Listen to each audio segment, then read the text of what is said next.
Well, really excited to be here. My name is Krisztian Varsa. I am with the Conservation Fund, and my role is the director of the Farms Fund program. It's a program that's built to transition farms to next generation farmers through a patient pathway to affordable farmland ownership. And that's part of a much bigger picture view that we're going to talk about today around building more equitable food supply chains. And I have two amazing people joining me today to discuss these really important topics around procurement, institutional buying. And so I'm just going to let my colleagues here discuss a little bit about what they're up to. So Haile, maybe you could introduce yourself and share a little bit about, I don't know, what maybe are some key tenets to a bigger picture of equitable supply chains. Sure, thanks, Krisztian. My name is Haile Johnston. I'm a co-founder, co-CEO of The Common Market. We're a nonprofit aggregation organization. We work with small and mid-scale family farms, connecting them to market opportunities, while also making the bounty of regional food systems accessible and affordable to communities that lack access. And we started this work 15 years ago in Philadelphia, first beginning with the recognition that low-income communities were struggling to access good food, and then yet at the same time realizing that many of the same market dynamics that were preventing farmers from connecting to fair and transparent markets were also disadvantaging them. And so what we set about to do was to build the infrastructure, both the physical infrastructure, aggregation, distribution, as well as social infrastructure, social supports and connections, capacity building and training to bridge these two communities, connecting good food from sustainable family farms to the communities that need it most. And so what we've seen is that among the many things that farmers need to participate in more equitable food systems is access to markets, fair, transparent access to markets that they've been excluded from, many of them, for generations. And so among the things that we do is we work very closely within institutional market sectors, so schools, hospitals, elder care, colleges, universities, even corrections, to identify the values of these community-serving institutions so that we can preference farmers in those regions that can meet those values. And then we play a connecting role. That's amazing. Critical role, and identifies markets as a key component of the success of an equitable system. Mindy, I wonder if you could talk a little bit about maybe your side of the equation and where you could start by sharing where you're coming from and the work you do. Sure, happy to. And Haile is always a hard act to follow, but I'll do my best. I'm Mindy Goldstein. I am a law professor and director of the Turner Environmental Law Clinic at Emory University School of Law. We are a public interest law firm housed within the law school and staffed in large part by our students. And each year we provide 4,000 hours of free legal assistance. And a lot of that work that we do is on food systems. And it's helping to use the law to address some of the barriers that Haile and Krisztian have mentioned. And when the law is not working for us, to change the law so that it becomes a viable solution. And we're interested in the entire food system. So you heard a little bit about Krisztian talking about land access. That's critically important. And you heard Haile talking about markets, critically important. And then there's obviously capital in the middle of those. And we're interested in trying to bridge all three of them and grow them together. And what we found through our work is that each location or geography or institution or farmer has their own unique challenges, and yet some of those challenges seem to be common, or at least more common amongst others. And so we're trying to figure out if there's strategic ways to clear legal barriers to build the systems that my two co-presenters have just mentioned.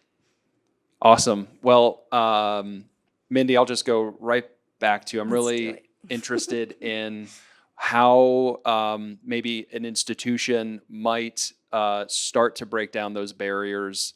What are the steps that an institution could take to make it possible for folks to get in, a farmer to get in the door with a bigger institution like that? Yeah, and I think that's the right question to ask. And I want to start by saying our system is working exactly how it was designed.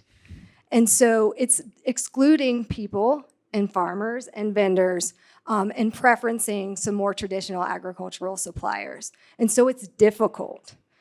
We are going to have to work together to clear some of those barriers. But what I've found for institutions is there's several key factors or things that they can take into account. The first is to understand their values.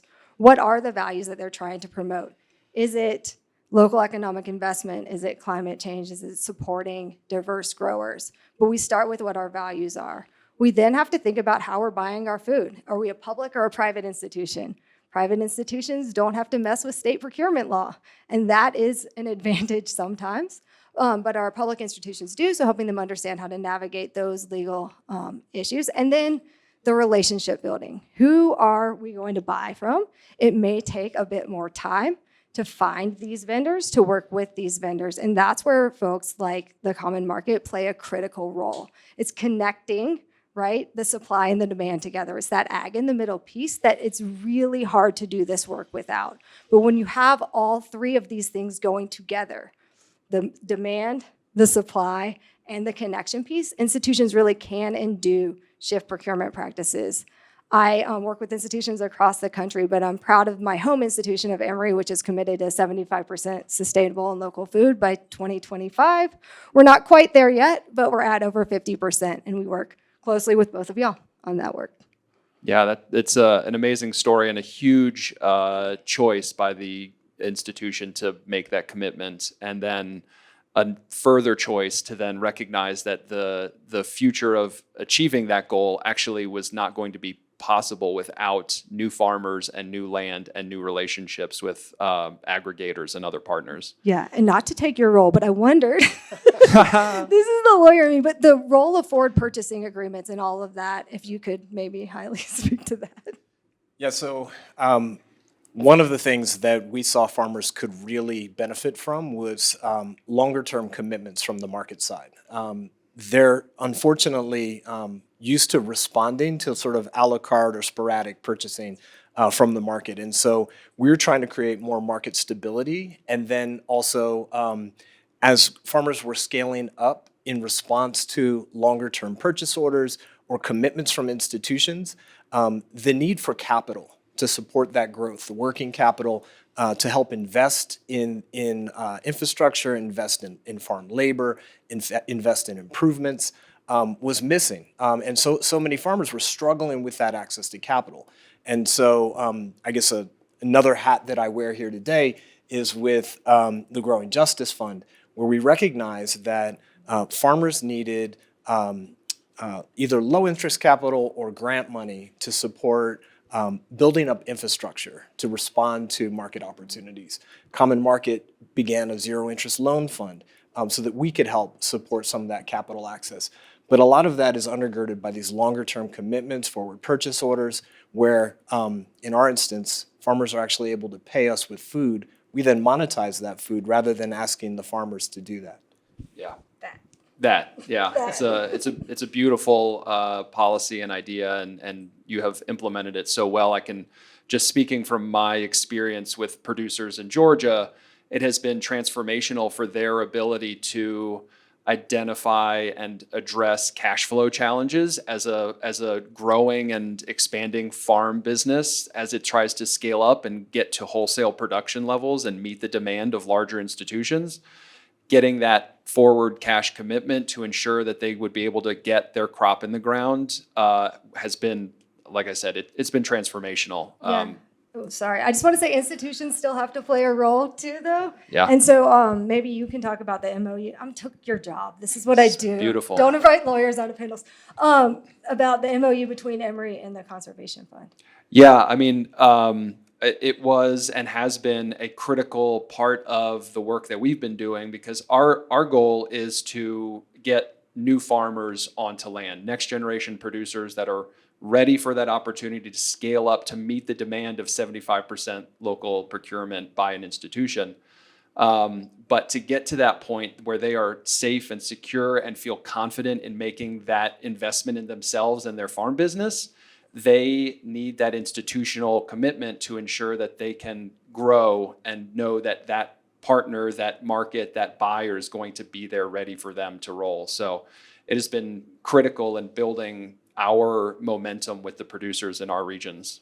Yeah, I'm so excited about this, and I'm seeing other institutions across the country making similar commitments. And it doesn't just have to be higher ed or K through 12, although those are critically important, but hospitals can play a huge role. They have a consistent demand, and they're able to menu plan. And I guess that's the other piece we haven't really talked about for the institutional side is to think about seasonality, to be able to plan your menus in a way that helps to build these local supply chains. And that can all happen through these memorandums of understanding. So folks should be able to tell that we work together, right? Yeah, I think that's an important thing to remember here. These three organizations are working intentionally, collaboratively, recognizing that without the collaborative work of the whole chain together, it is impossible to build something that is in fact equitable.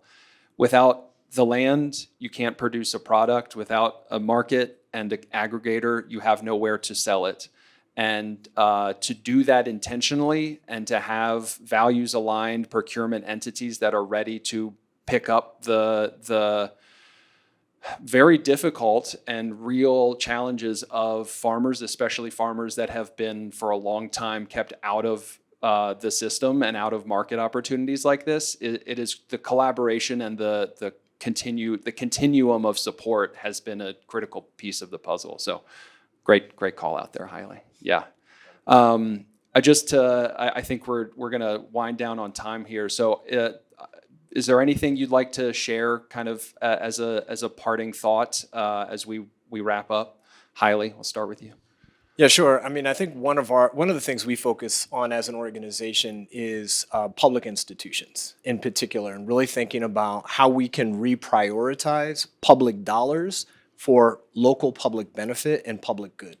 And that means regional economic opportunity for farmers and entrepreneurs. It means better health for the children who are eating this food. Yeah. And it's preventing leakage of money that's already being spent and committed to local meals, leakage from out of the state to more conventional agriculture that's not healing community in the way that local and values-aligned procurement can. Yep. And so trying to elevate that message and trying to educate lawmakers, educate school food service leaders on the kinds of impacts that they can have through this kind of work. Fantastic. You guys are doing great work. Mindy, any parting shots? Of course I do. I'll get out of your way. Yeah. Sorry. What I was going to say is I think we have both a challenge and an opportunity. I think the trick is to grow both supply and demand and the middle piece of capital at the same time. And be able to lift it all up together makes these systems work. And that's complicated. And I think what we are finding out in real time is it takes multiple actors. There needs to be a bunch of folks doing this work together, collaboratively, transparently, and in coordination so that supply and demand can meet each other. You might even say you're kind of laying two train tracks at the same time, and the supply and demand have to be laying down at the same time for them to work together. Yes. I think that's a really great way to describe it. Well, I really appreciate your time. Thank you both so much for giving this conversation and spending time with me, and really appreciate you. Thanks, Krisztian. We look forward to seeing you next year in Savannah, Georgia for the 2026 Forum.